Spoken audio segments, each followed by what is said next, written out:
everyone, welcome back to my YouTube channel Unimisa. So today we are going to Dwarka to do darshan of Lord Sri Krishna ji. So let's join us, we do darshan together. Jai Sri Krishna.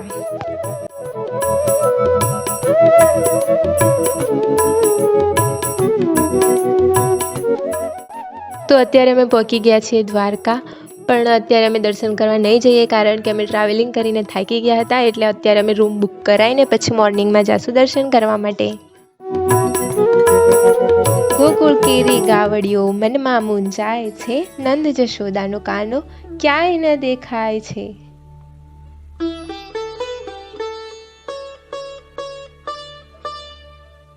તો સવારમાં અમે મંદિરે દર્શન કરવા માટે પહોંચી ગયા હતા, કેમ કે આરતીનો ટાઈમ પણ થઈ ગયો હતો, એટલે અમારે જલ્દી જવું પડશે. અને મંદિરની અંદર મોબાઈલ એલાઉ નથી, એટલે મંદિરના વિડીયો તમને બતાવી નહીં શકું. સો સોરી, પણ તમે બહારથી જ દર્શન કરી લો.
તો શું છે રાજાધિરાજ દ્વારકાધીશના મંદિર સાથે જોડાયેલો ઇતિહાસ અને શું છે દેવભૂમિ દ્વારકાની કથા? તો ચાલો હું તમને દ્વારકાધીશના દર્શન કરાવું અને જોડે દ્વારિકાનો થોડો ઇતિહાસ પણ જણાવું.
પશ્ચિમી રાજ્ય ગુજરાતમાં અરબ સાગરના કિનારે સ્થિત દ્વારિકા એક પ્રમુખ તીર્થસ્થાન છે.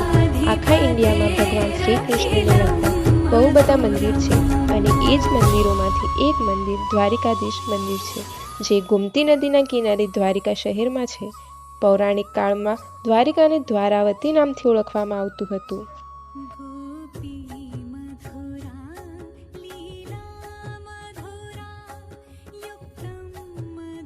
દ્વારકા શહેરમાં વસેલું આ મંદિર 4 ધામમાંથી એક છે, જેને જગત મંદિરના નામથી પણ ઓળખવામાં આવે છે. શ્રી કૃષ્ણએ ઉત્તરાવસ્થામાં મથુરાથી આવીને દ્વારિકાને પોતાની રાજધાની બનાવી હતી. શ્રી કૃષ્ણ મથુરામાં જન્મ્યા, ગોકુળમાં મોટા થયા, પરંતુ રહેવા માટે આટલા દૂર દ્વારિકા પહોંચ્યા.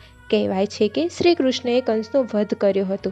કંસના સસરા જરાસંઘે કૃષ્ણ જોડે બદલો લેવા માટે મથુરા પર 17 વાર આક્રમણ કર્યું હતું. અને 17 વાર તે પરાજિત થયા હતા, પરંતુ તેનાથી મથુરાવાસીઓનું ઘણું નુકસાન થયું હતું.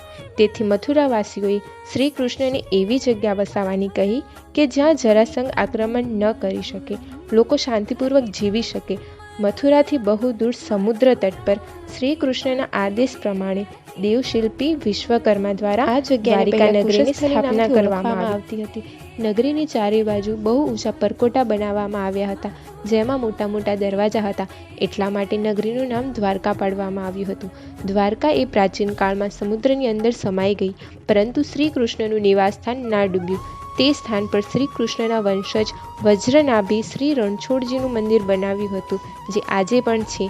વર્તમાન દ્વારકાના 2 ભાગ છે, ગોમતી દ્વારકા અને બેટ દ્વારકા. ગોમતી દ્વારકા એ આજે દ્વારકા નામથી ઓળખાય છે. દ્વારકા મંદિર પર લહેરાતી ધ્વજા દિવસમાં 5 વાર બદલવામાં આવે છે. ધ્વજા પર ચંદ્ર અને સૂર્ય બનાવવામાં આવેલા છે.